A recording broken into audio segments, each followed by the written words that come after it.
келгенде, бир оордук проблема келгенде, иш жүрүшпөй калганда, же бир мындай өлөйүн деп өлбөй калганда, же катуу оору келгенде эле бир Кудай дебестен бир оору келе электе эле, кырсык келе электе эле, банкрот боло электе эле, келин бала менен урушуп, жаңжалдашып, үйгө батпай кала электе эле Кудай десек, анан молдону ошол эле учурда эле издебей, башка учурда эле устаз деп эле сабак алып, сабактарды көбөйтсөк, илим алсак, билим алсак, Алланы жакындан таанысак, себеби динде да бактылуулуктун баардыгы динде.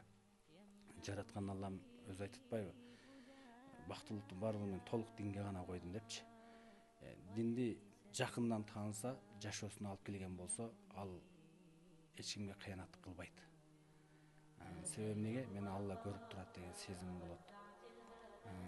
Бирөөгө жамандык ал оюна да келбейт. Неге дегенде Алла көрүп турат, Алланын астына кантип жооп берем деген сезим болот. Пайгамбарыбыз сүннөтү баардыгын көрсөтүп койгон.